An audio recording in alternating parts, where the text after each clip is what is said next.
Welcome, everybody. And this time we are going to talk about one of my personal favorite films, and it's probably one of my guests' favorites as well. He can correct me more on that after, but you know, we're talking about Alien. The 1979 film where it possibly started this beautiful thing for sci-fi back in the day. And Doug here, who is a lot more wiser than me, as I may say, can probably just say that he probably seen it in theaters. If not, then we'll just figure out when we first got introduced to the film, and we'll just go from there. Because this is pretty much just our thoughts of Alien 40 years later. And with me to discuss it is none other than my buddy who I met way back in the day, which was probably a Wednesday, I don't know, or Tuesday. Anyway, this is my good pal, Doug, also known as Guapo. Welcome, Doug. Thank you for joining. Thank you, Paul. Happy to be here. Yeah, well, thank you for joining, man. I mean, I know you're a big fan of the Alien franchise, and we played like the Alien Colonial Marines, and then we talked a little bit about like Alien Isolation and stuff like that. So, I figured I would like to have somebody that might have a little bit more knowledge than me, because of course, like I said, you're a little bit wiser than I am, if I may say.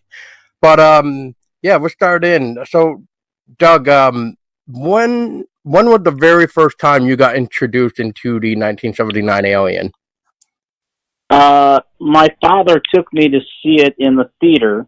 At the time, I would have had to have been either 7 or 8. It came out shortly before my 8th birthday, so probably wasn't the best choice to take a young child to, but it always stuck in my head, and I guess it's definitely my favorite franchise. Though it hasn't always seen the attention as it should have, but I think it's the first sci-fi movie that I can ever remember where it doesn't seem fake. Where it's as you were talking earlier, is that whether or not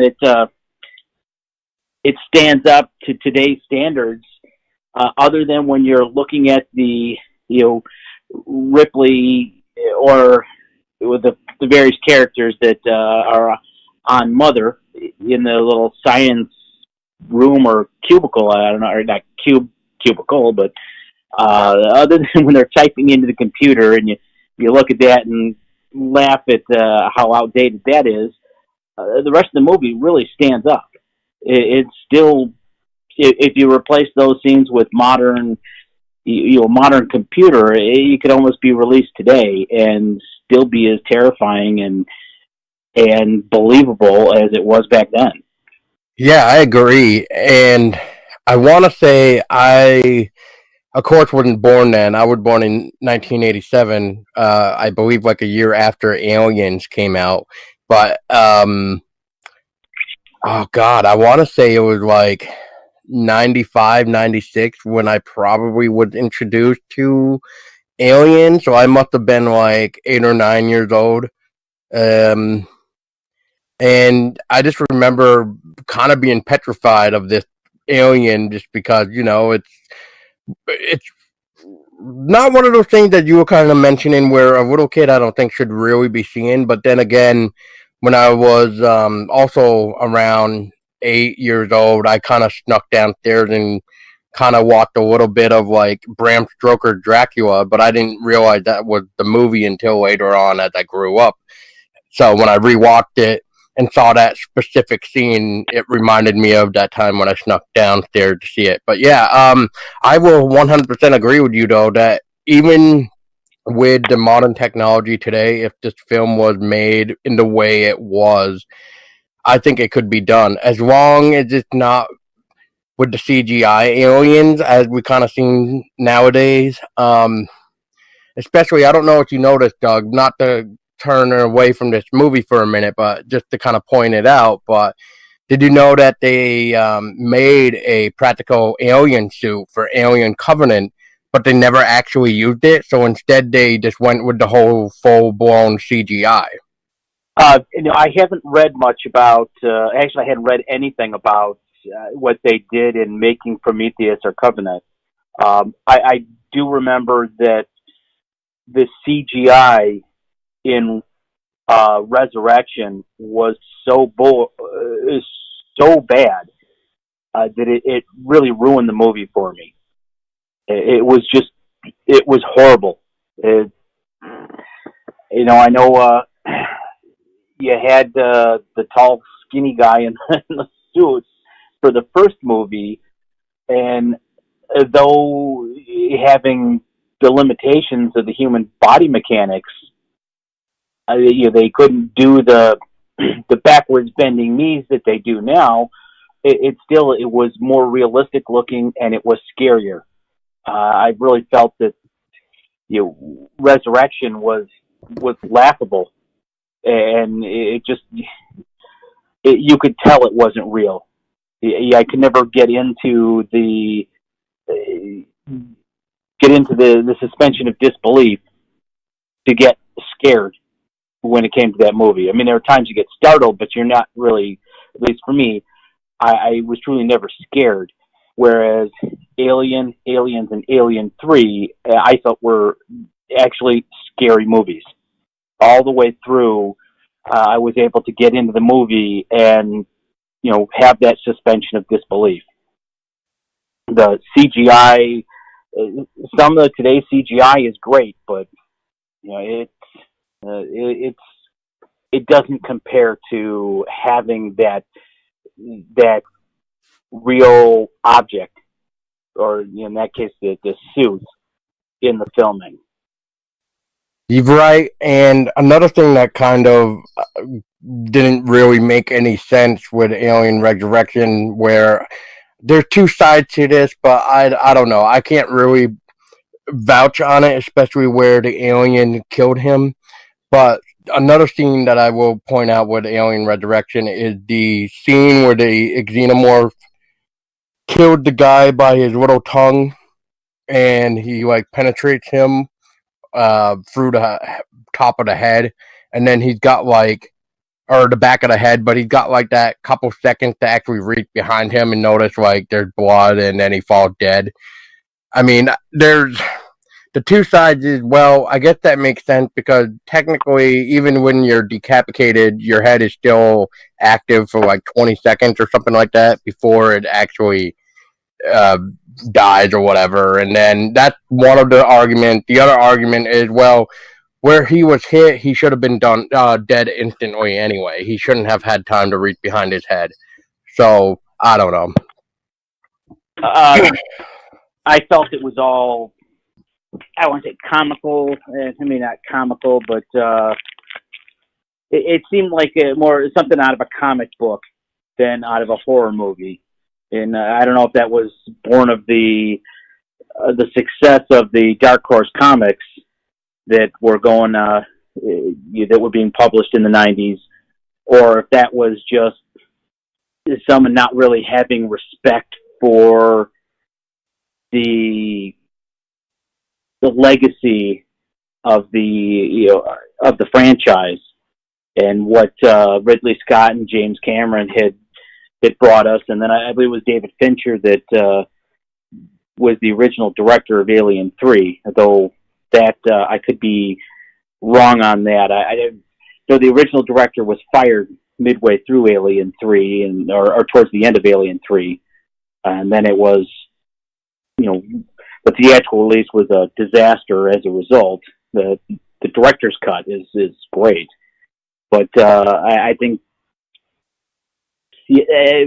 most of the things that had to do with Alien Resurrection just didn't give the franchise the respect that it deserved, and didn't translate into a scary movie. It translated more into a farce. Yeah, there was a lot of bumpy road for that film. But to get back on track for the original Alien, what about the atmosphere that Ridley Scott has created with his crew and stuff, do you feel just being in a ship is more scary versus like Covenant or Prometheus where we're on a different planet and exploring there, or do you think all the terrors in that one ship actually makes what Alien is like a great film? Well, it's kind of hard to compare them in a way because they were so. It definitely was. Well, I think that the darkened hallways with the failing lights and going through the air ducts of the Nostromo was scarier than exploring the little, I don't know what you call it, a base in Prometheus. Yeah, we could call it a base for right now. Yeah. Yeah. Base. It's, I don't know. Yeah, I'm not really sure what you should call it or what Ridley Scott just would refer to it as. I will say I like the fact that it's just one area with the Nostromo ship. I just like it. I find it scarier because for how big the ship is and how many vents and possibilities are for this thing to roam around, especially when we see one of the crew members trying to, go down the stairs, go down the ladder while investigating this signal, I believe, if memory serves me right. I completely spaced on watching this movie before talking about it. And, we see the alien just pop out to grab the guy that is coming down the ladder. And that was, I think, scary as well. And then you got the infamous scene with Brent, with Brett trying to get the cat, and we get that cool scene, which that's probably one of my favorites, and I think that's also in the director's cut. I don't even think it's actually in the theoretical. No, that was part of the theatrical. Where the alien grabbed Brett. There was a later scene with Brett that was filmed but wasn't part of the theatrical release. But yes, it's. I mean, both of those scenes were terrifying, for different reasons. I mean, one thing, you see the alien sneaking up on Brett. The other time, you see the panic that Dallas is experiencing. When they can't figure out where the alien is in relation to him, they just know that it's closing the distance to him. And of course, as we know, Dallas went the wrong direction, and that was his end. But there were. I think that that maybe claustrophobic little set, where there's not a whole lot of places for anyone to go. Certainly nowhere to go to escape from the alien. Certainly made it scarier. Oh, right, yeah, for sure. And I mean that Jonesy the cat is like one tough crew member, I will say. When the alien kicked it or whatever, that was kind of funny. Yeah, I mean, I'm just looking every time I pop in the Alien film, I'm always back enjoying it with almost as if it was my childhood days.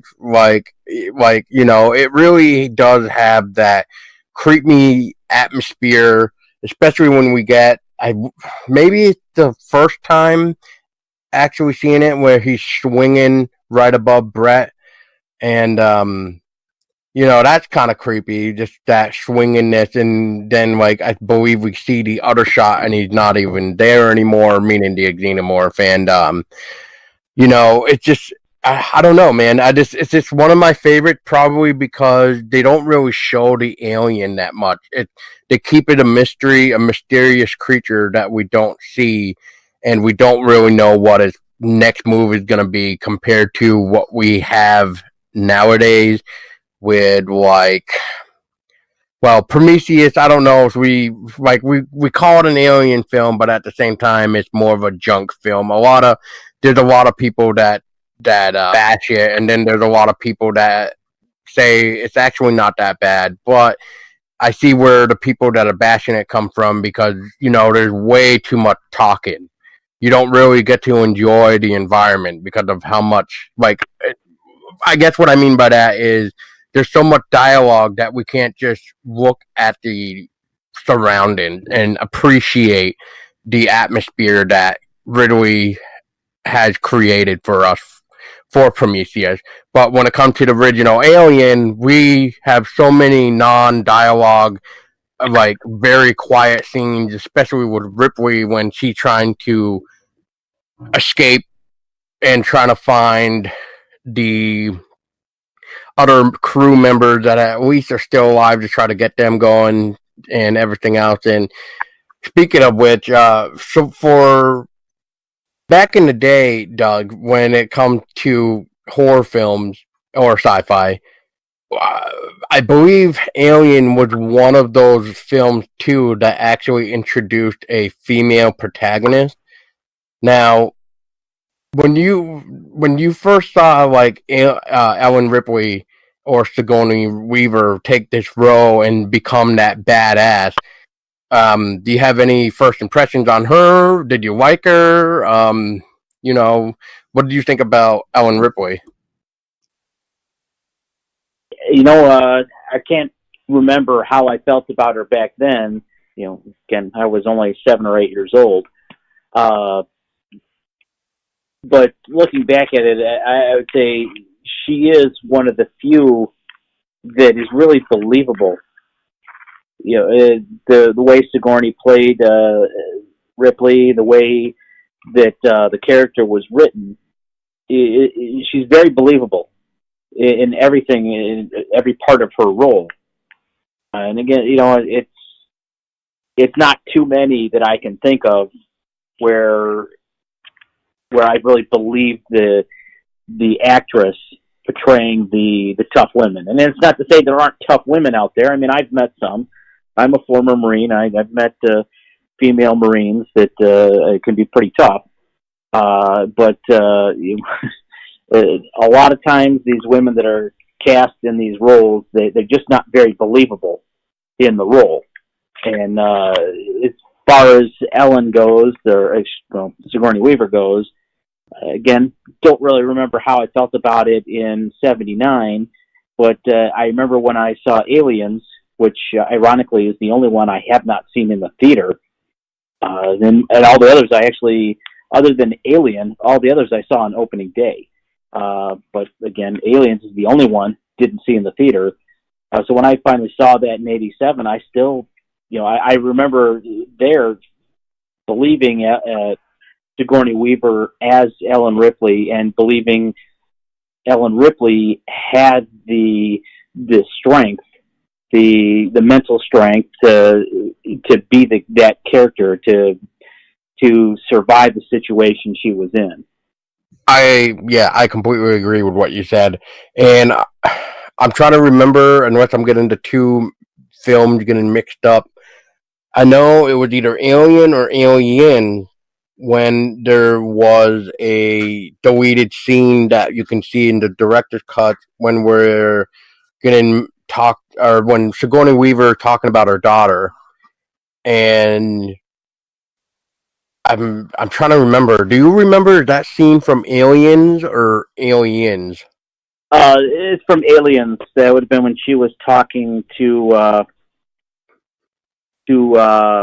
Carter Burke, Paul Reiser's character, before they embarked on the doomed expedition back to LV-26, now named Archeron, or I think it was Archeron. Yeah, that sounds right. And that's and then it's an interesting scene to see if you watch the special edition, the director's cut, but that, and along with the scene where she and Hicks exchanged first names, just kind of didn't really fit with the rest of the movie. So I have always kind of, like I said, I thought it was interesting to see the scenes, but I've always kind of agreed with the decision to leave them out of the theatrical release. Yeah, I mean, I completely think it shouldn't have been in the theoretical thing, especially since it wasn't really anything too important and didn't really bring anything to the table at the time. But it does make you wonder, though, like, okay, so she does have a daughter. Where is she? And then we kind of see that with, I first believe it was Alien Isolation, really. But we'll talk about that probably in a minute. But you know, when watching that one specific scene, especially with Aliens, where Ripley is trying to save Newt, and I drawn a brain fart right now for sure, because like I said, I kind of wish I watched the movie before this chat, but I almost had, back in the day, I should say, like back when I was little, I almost saw Sigourney Weaver or playing Ellen Ripley. Not only believable, because she definitely put all of her character into it. That's for sure. Like she is Ripley, and I almost felt she portrayed almost like a mother figure, and maybe that was not maybe that was from, like I said, Aliens, but I don't really remember the first one that well, and I don't really think there was any type of way to signify a mother role in the first film anyway, because it was more like they woke up, this is what was going on.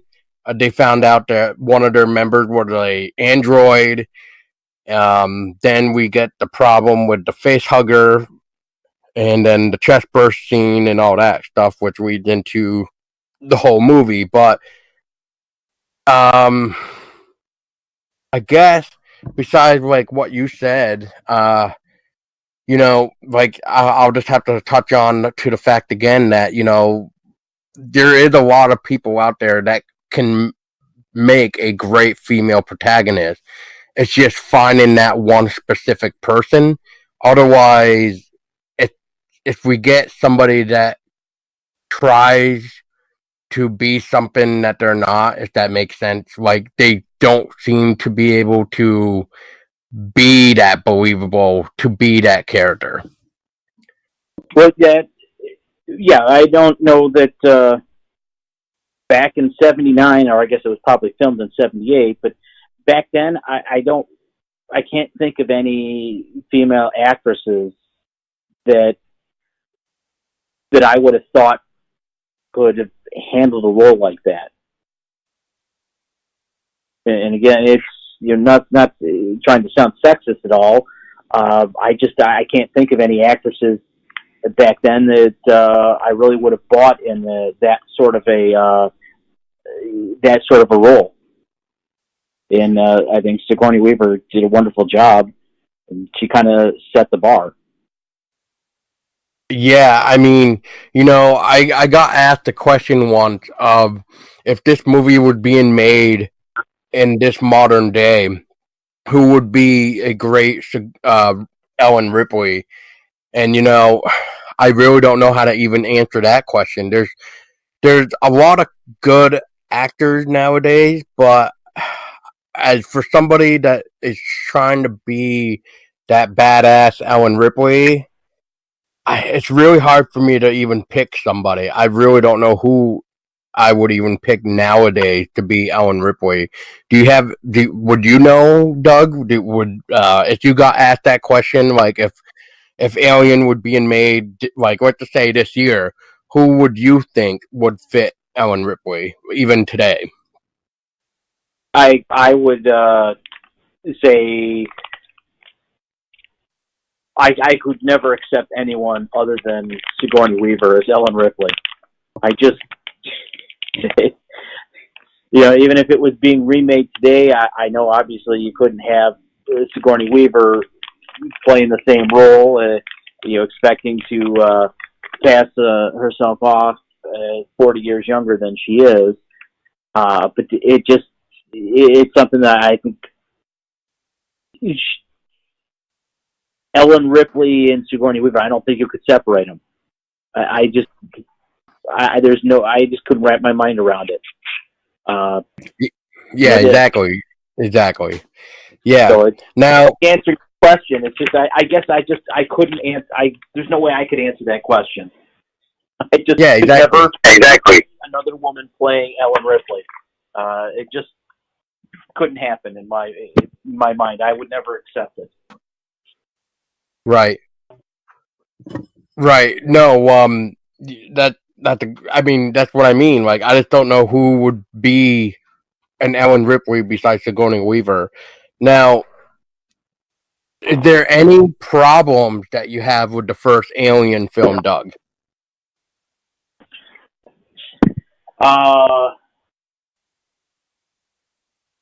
The only problem I ever really had with Alien is that I wanted to see more of the abandoned, the derelict spacecraft. Same problem I had with Aliens.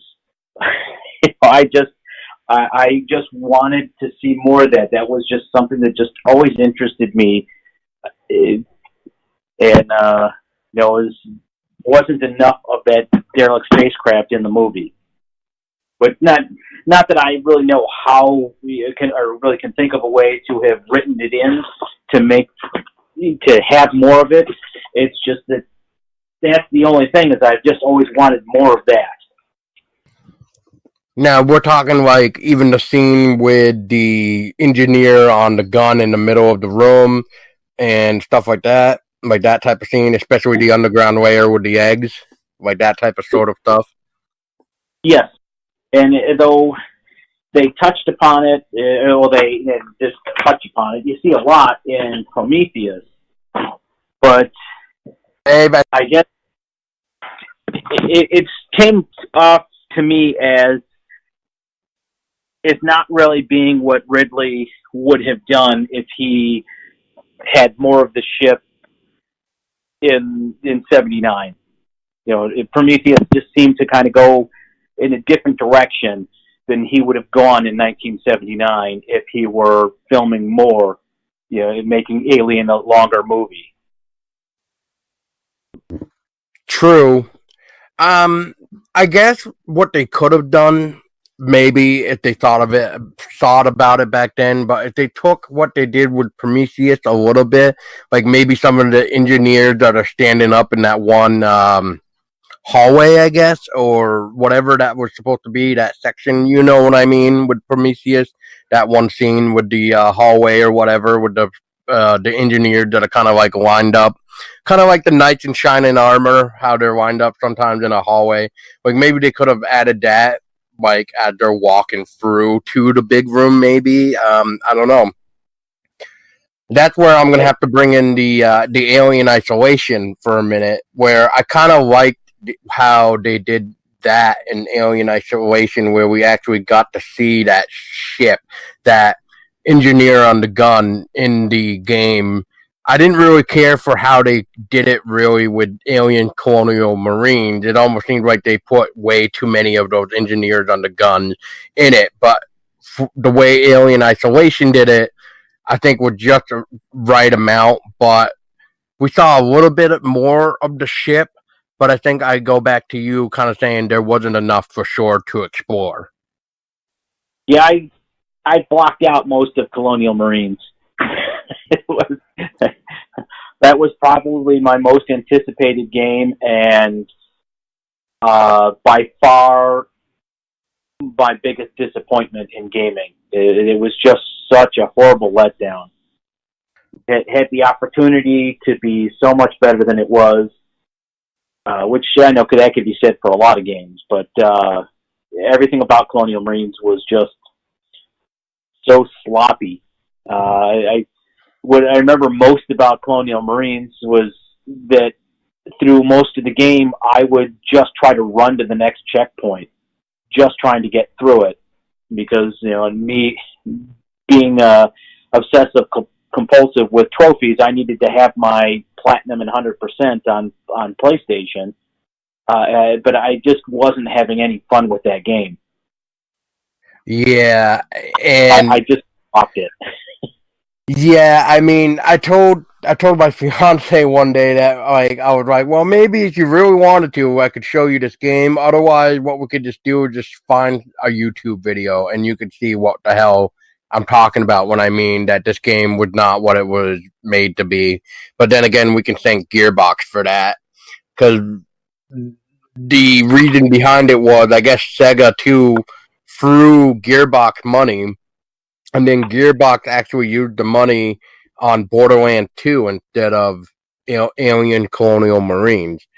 And then that kind of started the lawsuit as well when we ended up getting that one trailer, and then we ended up getting that gameplay from that E3, and none of that shit was even in the final game.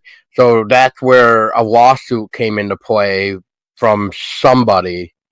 I forget who it was because it's been so long, and it's just one of those things where it's just like you gave us false advertising anyway.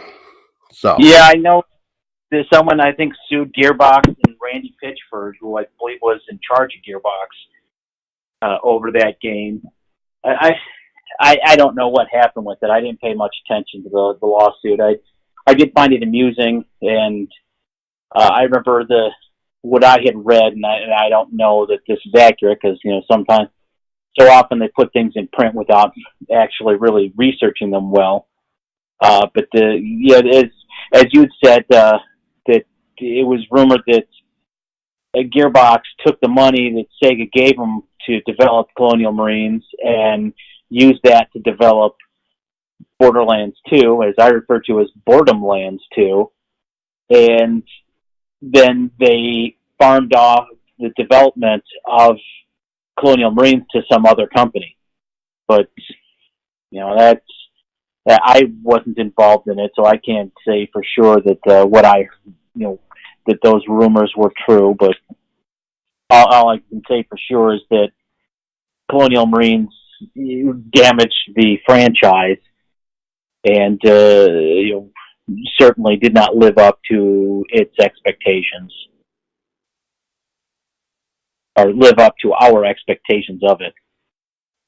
yeah, no, oh man, I mean, I kind of remember that when I got it, even, and I started playing it because I believe I like had the day off or something. Something was going on that day. I think I took it off or something, and I think I even mentioned it to you and our other buddy Carlos that I'm like not really minding the game. Maybe just because I was just having fun with it by myself. I wasn't really playing with anybody else really. So maybe that whole experience of just doing it single player for the campaign and just killing aliens was just in my mind. I guess I don't know. Maybe because of the fact I was like a colonial marine soldier or something. I don't know.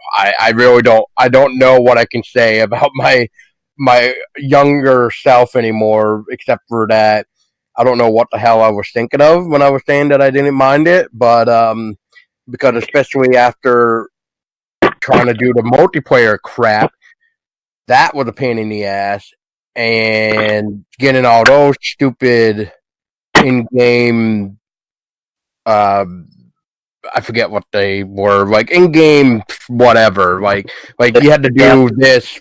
Yeah, Yeah, yeah, those challenges were yeah, the well, challenge. those were horrible. Anytime that you had a challenge where you had to kill a certain amount of aliens, the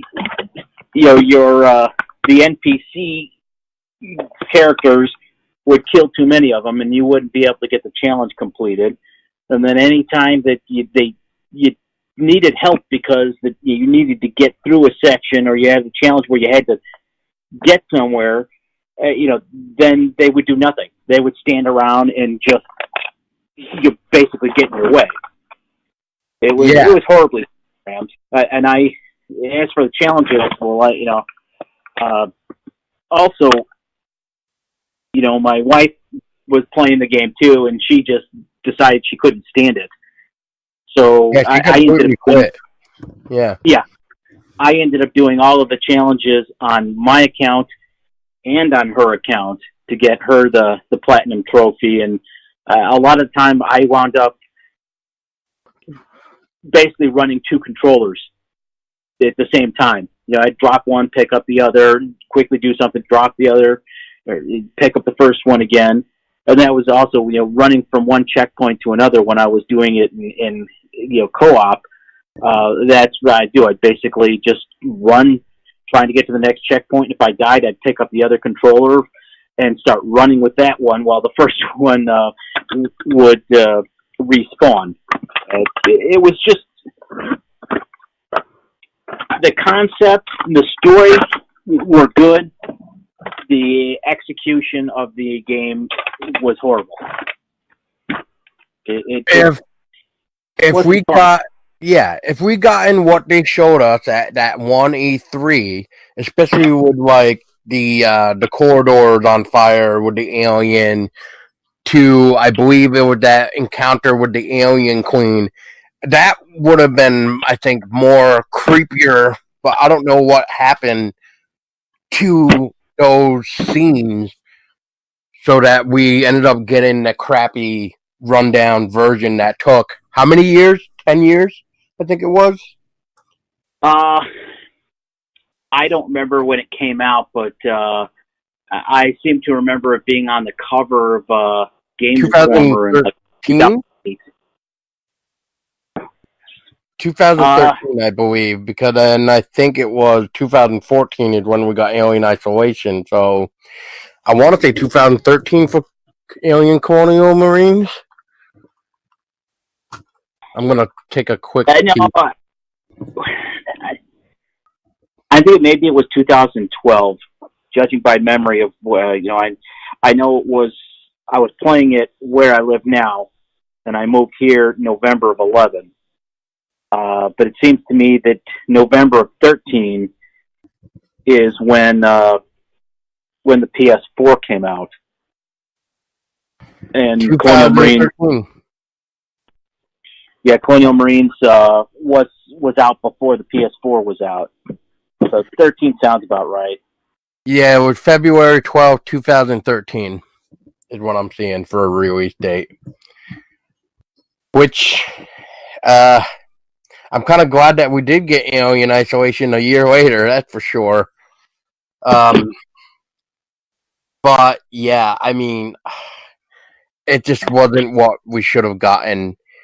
And I'm just glad that Alien Isolation gave us, like, that alien feeling, like the movie did. I know we were playing as Amanda Ripley and stuff. But, Doug, you would know this better than I would. But, did the Alien comics come before the movie or after the movie? Did you read them? Did they kind of follow, like, the movie at all? Or do you not really recall? The comics came, I believe, in '89. Was when Dark Horse started them. Could have been '90.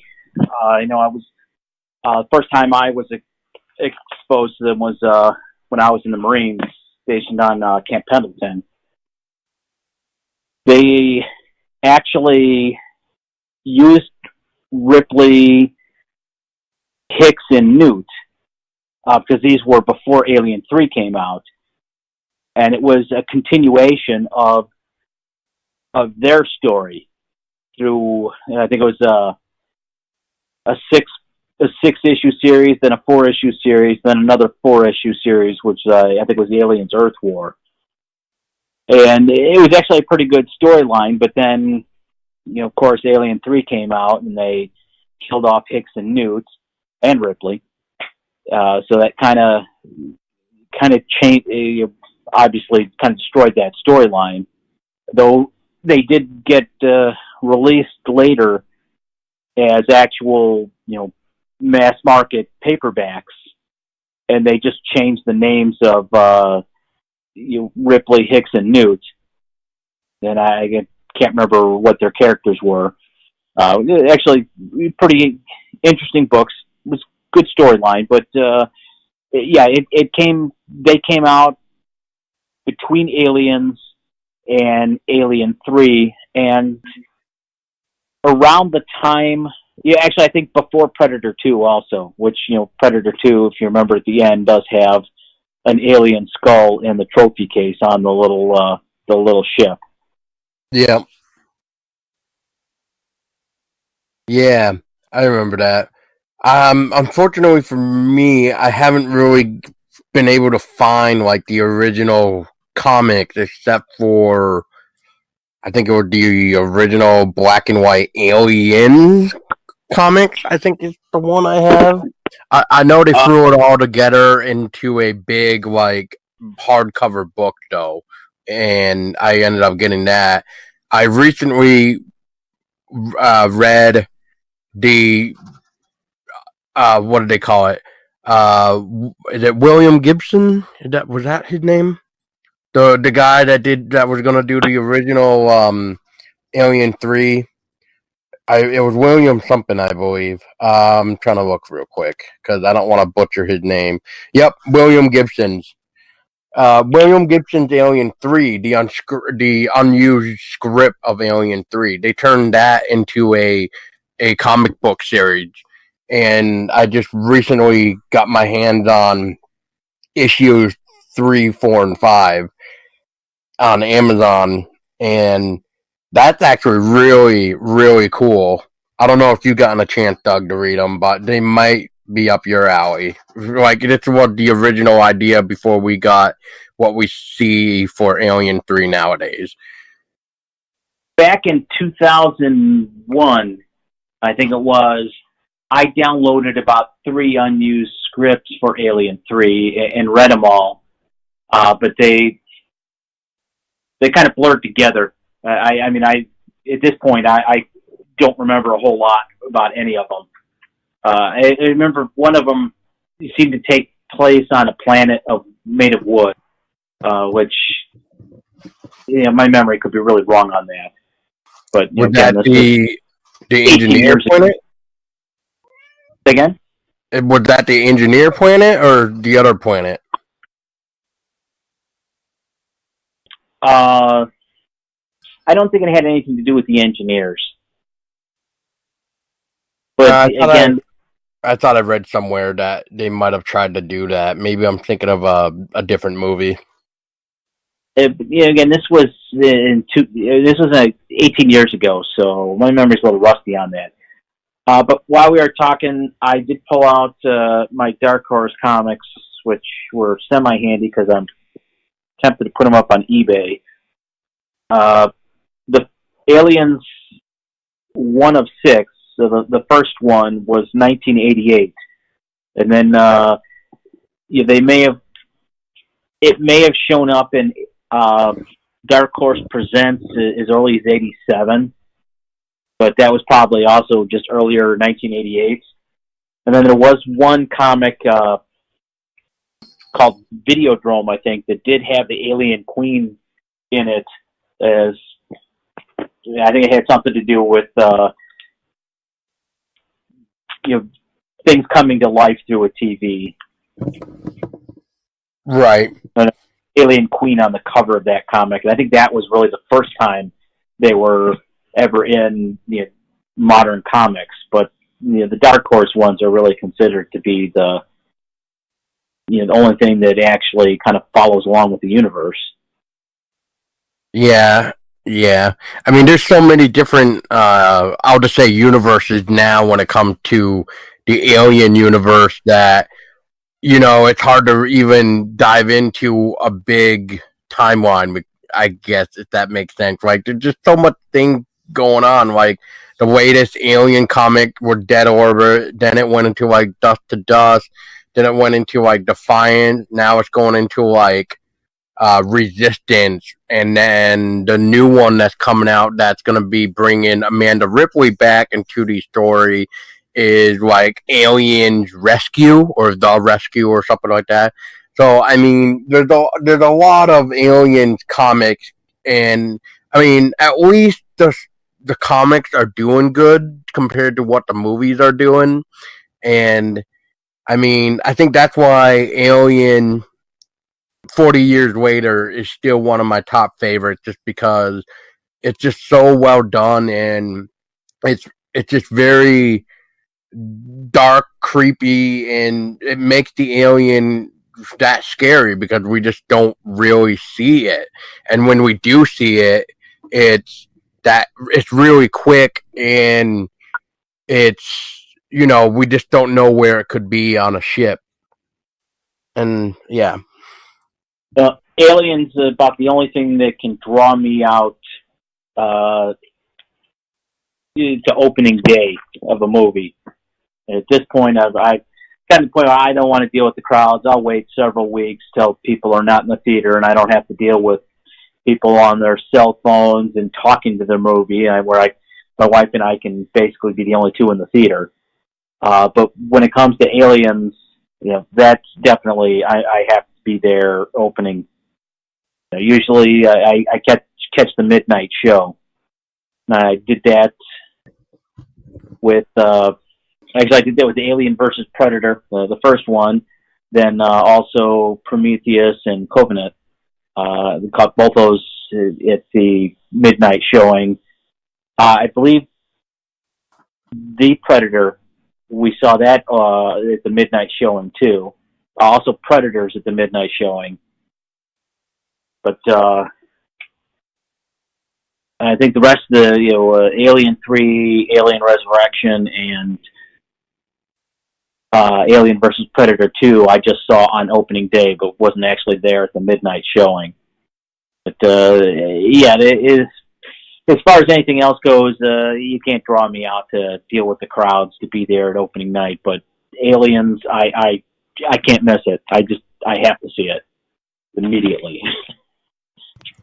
Yeah, I mean, I've seen, of course, because of, my age and stuff, I never really got to see 1, 2, 3 or Resurrection in theaters, but I did see AVP Requiem, and Covenant in theaters. I never actually saw Prometheus in theaters, and it's probably because I didn't really know or hear that Prometheus was actually an alien film.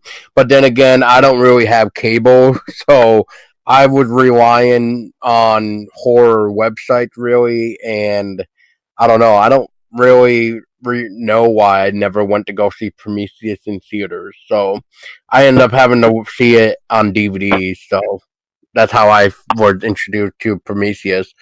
But even though I didn't see it in theaters, I probably will see the other Alien films if there is any others, because I know with Disney owning the franchise now, I know they say they're continuing to want to put out stuff for the Alien franchise, but I also hear we might not see another movie. Instead, we might just see a TV series.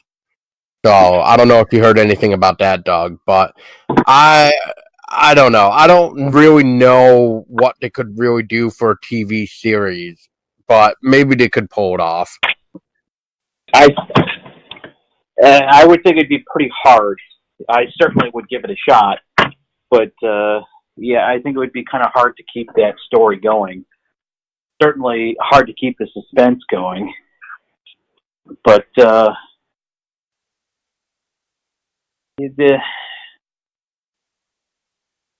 don't know. I don't know that I trust Disney to handle something as adult as the Alien franchise. We're not talking Snow White here. Well, so does that mean the Alien Queen is now a Disney princess? Well, maybe you'll end up seeing the Queen walking around with one of the other queens from the Disney Disney World and Disneyland with some of the cartoon queens. Yeah, I when I saw that the Alien Queen is now Disney princess, I kind of chuckled because the drawing somebody made had like one of those princess crowns on her head, and she was like wearing a dress or something. So I'm like, oh no. And I'm just like, oh god, this is too funny. But I don't know. I don't really know what Disney can do, especially since we all know Disney is dark with just like weird hidden messages, but I don't think we've actually seen like a actual sci-fi horror film straight from Disney though. So this is definitely gonna be a interesting ride for sure. And like you said, I don't know how they're gonna be able to keep the suspense and everything. But I'll give it a shot for sure. But anyway, yeah. You can always go back and replay Isolation, because even my third time through, Isolation was still, or playing it playing it when I played the Japanese version, it still had a lot of sense of suspense and dread. But actually, when I played it first time on PS4, I actually found my chest was hurting by the time I would stop playing for the night, because it was that much suspense and that much dread, and I was actually scared while playing that game. And I actually had to I took a 2-week break before I started playing it on PS3, because I had to play it again, and I still had a lot of that same experience when I played it again a couple years later, when I found out that there was a separate trophy list on the Japanese version. So I thought, hey, I'll go play it again. Though it was a little, of course you was did. a little less. Yeah, it wasn't quite as scary, because there was the whole screwing around trying to use the Google Translate on my phone to translate the menus so I could figure out what I was trying to do. So that did kind of take me out of the game and give my heart a little rest from the adrenaline and the terror. But it's still, anytime that you want the terror of Alien, I would say Alien Isolation is probably the game to play. Then as far as the movies go, I despised the third movie when I first saw it. And I still, to this day, will say that the theatrical release of Alien 3 was garbage. Not as bad as Alien Resurrection. But the director's cut that puts all of those scenes back in, all of the stuff that was cut out right before release, filling in all the holes and explaining, the disappearance of several characters, that I think is also a very scary movie. And that's another one. For anyone that's only seen the theatrical release of Alien 3, I say watch Aliens again, then watch the director's cut of Alien 3. And you'll find that one to be much better and pretty scary. I will back that up and say, yes, I 100% agree with what Doug just said.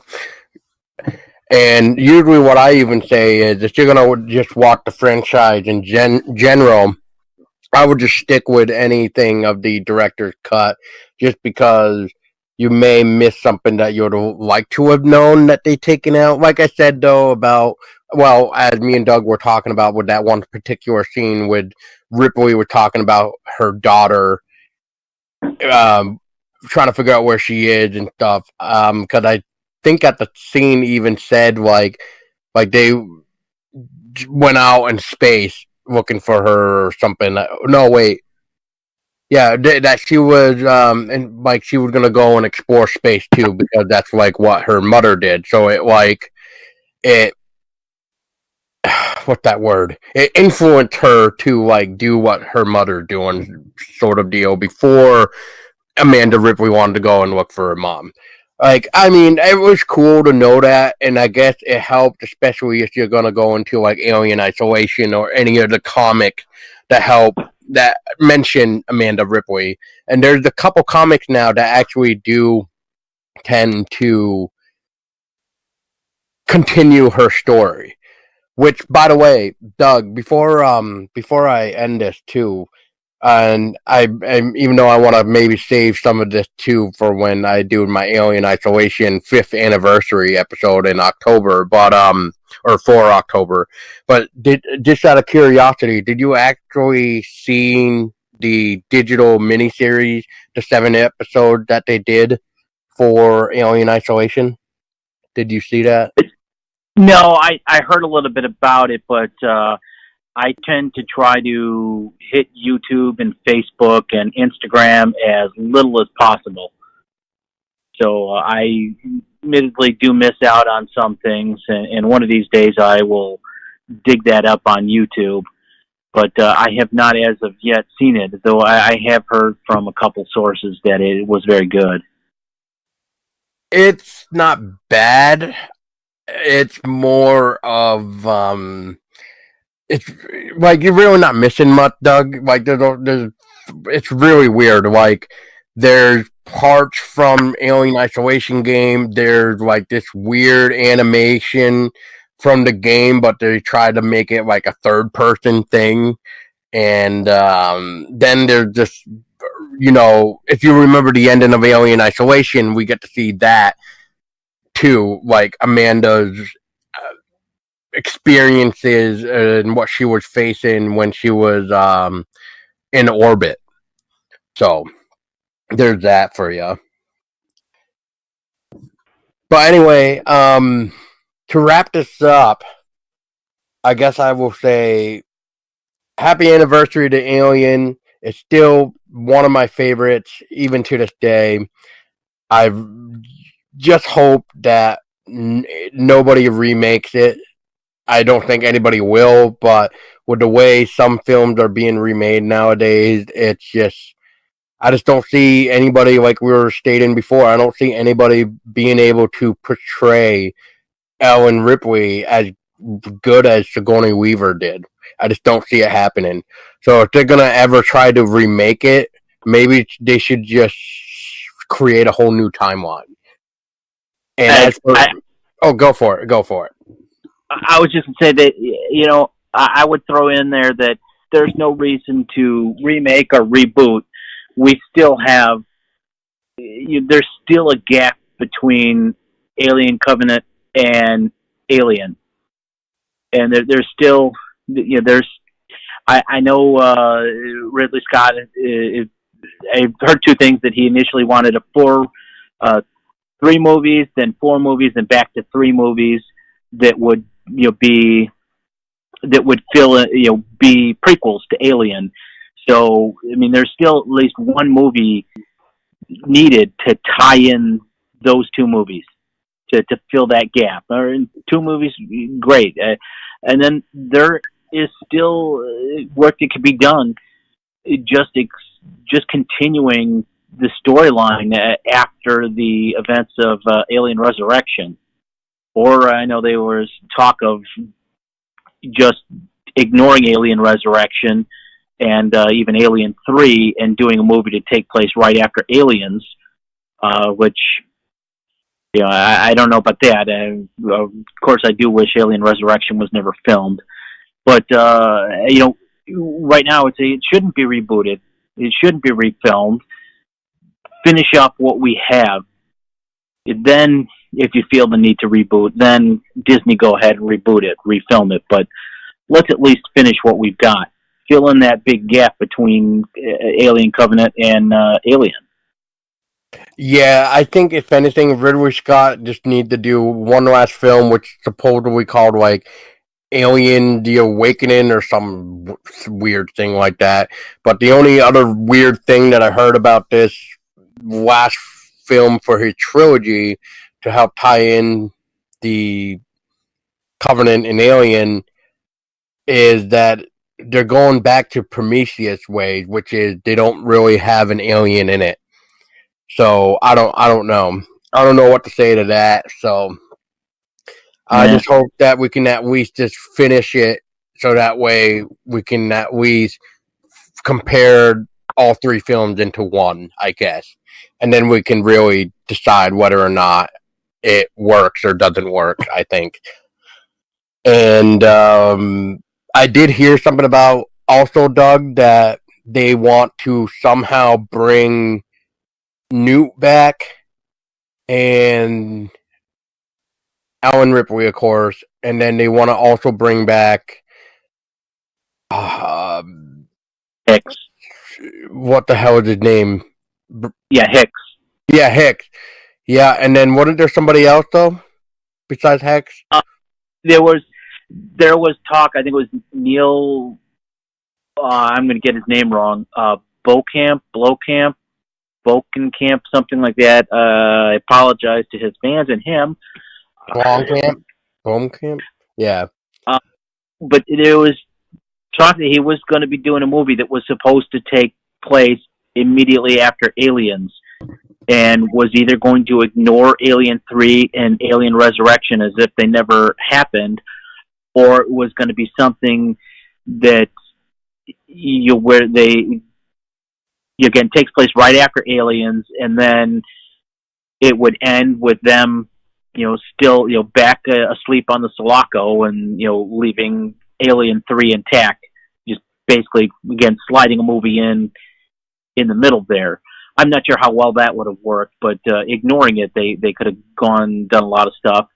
There was also something Bill Paxton said that he would be happy to come back as Hudson, though that would have been pretty hard to do. But we never did see Hudson die in Aliens. We just saw him being abducted or captured or taken.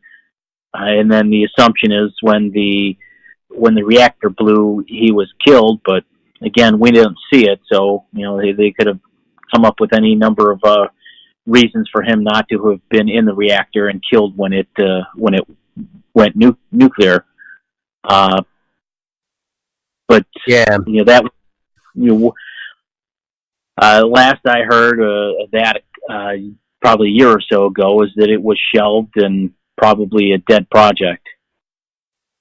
Yep, same. I heard that too, which was supposed to be like Alien 5 or something.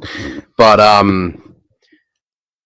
yeah, I don't know. I don't know. I mean, like I said, they just should just create a whole new storyline, a whole new universe within the Alien universe, and just go create another story from there. Maybe not the same thing, but even take like maybe one of the old comics or one of the modern comics and turn it into a film or something, or like a TV series or even a short film, because there's a lot of Alien shorts now, whether it be fan made or not. Well, fan made mostly, but even like the fan made films that I've seen recently, they're phenomenal. I can't believe it. And I think that's what we're missing. I think if Disney were to hire fans, they could probably create a better movie than what we've been having with Prometheus and Covenant, to be honest.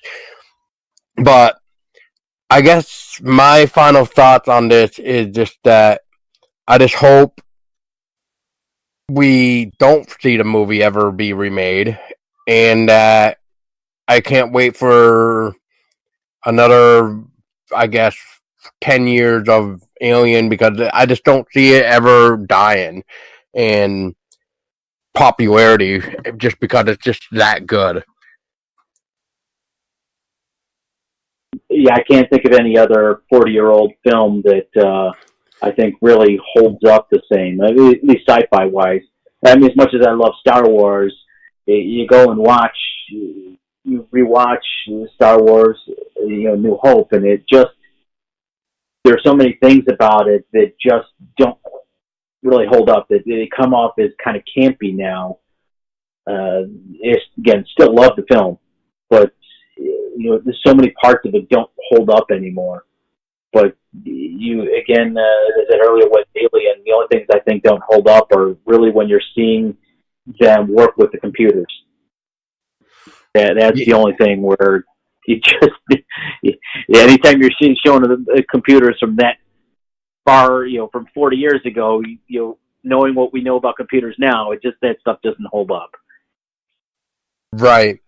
Oh, I don't even think I even mentioned it. So back for one last thing. I know you mentioned it, Doug. I don't think I even got around to it. But when you were mentioning what your problem was with Alien, I think the only problem that I had with the film was there were some sections I think that were a little bit too dark, and that's about it. But unless that was supposed to be the idea, I mean, I don't know. I just felt there was a couple scenes that felt a little bit too dark. But There's supposed to be a lot of. I think it was mentioned at one point that there were so many power outages from the one of the intakes taking in too much dust and damaging the engines and the electrical system when they were landing.